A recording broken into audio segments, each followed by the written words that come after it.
we're going to look at how to divide decimals using the standard algorithm. You go to the candy store and buy 3 2/10 pounds of gummy bears. The total cost of the gummy bears is $12.16. How much do the gummy bears cost per pound? Well, anytime you start a problem, you need to figure out what equation are you trying to solve. I know that the gummy bears cost a total of $12.16, and I know that I bought 3 2/10 pounds. So to find my cost per pound, I need to take my $12.16 and divide it by the 3 2/10 pounds. Now before I start, it's always a good idea to make an estimate. I know that $12.16 is really close to $12, and that 3 2/10 pounds is close to 3 pounds. And if I do 12 divided by 3, I can see that my answer will be close to $4 a pound. Now when we do long division with decimals using our standard algorithm, we're going to set up the problem the way we normally would set up the problem. Our $12.16 will go right here, and we're going to divide that by 3 2/10. Now there's one trick to dividing decimals, and that is that you cannot have a decimal in your divisor.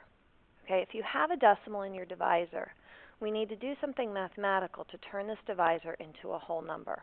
And the way we do that is using powers of 10. Okay, I'm going to show you a shortcut, and then I'm going to explain why this shortcut works. Okay, here's our shortcut. Our shortcut is we look at our divisor and we say, how many times do I need to move this decimal point in order to make a whole number out here? And what I would do is I would move this decimal point one place to the right, which would change my 3 2/10 into 32. Now whatever I do on the divisor, I also have to do to my dividend. So since I moved this decimal point one place, I have to do the same thing inside.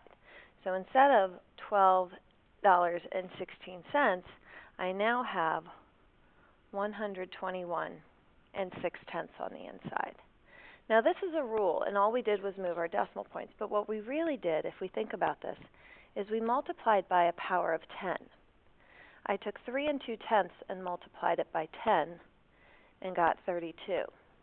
And I took 12 1600ths and multiplied it by 10, and I got 121 6/10.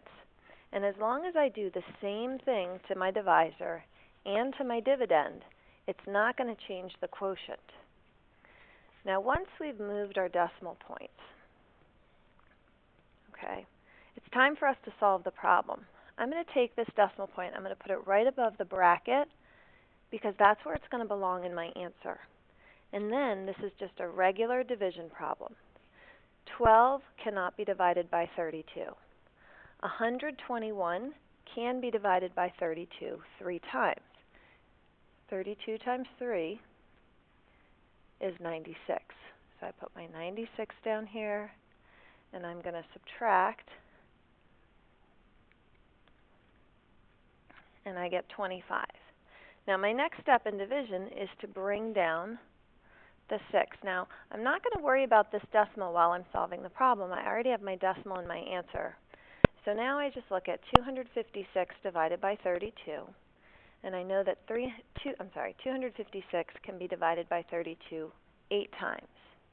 And just to show you, 32 times 8, 2 times 8 is 16, 3 times 8 is 24, plus 1 is 25. So that goes in evenly. Oops, sorry about that. That goes in evenly. And when we subtract, there's nothing left over, there's nothing to bring down. So my answer is 3.8, 3 8/10.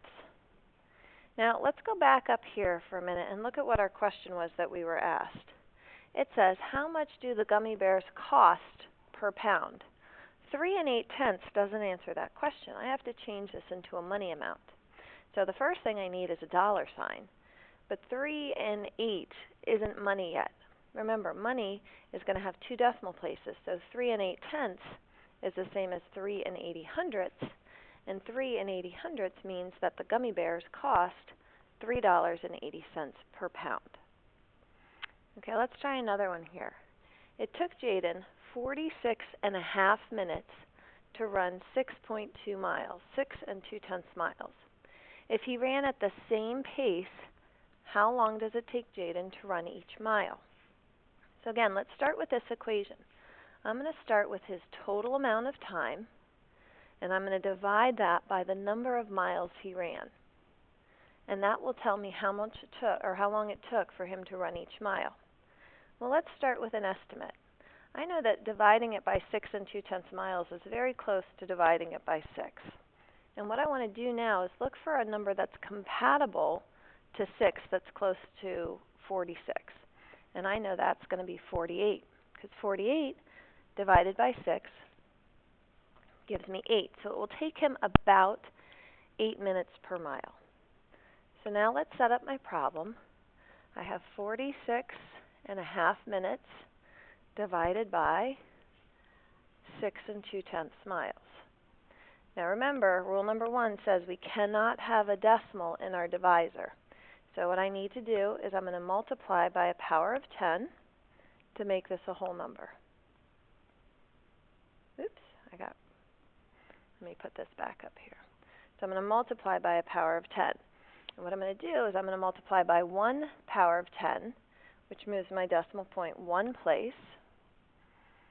And then on the inside, I'm also going to multiply by 1 power of 10, which moves this decimal 1 place. My decimal point is now here. And now I'm ready to do my division. So give me 1 sec to clean things up here a little bit. Get rid of this. Move this up so I have some room. And now we're ready to get started. All right. 4 cannot be divided by 62. 46 cannot be divided by 62. 465 can. And I forgot one more thing. This decimal point, before I even start, let's put it up here in my answer. Okay, back to where we were. 465 can be divided by 62.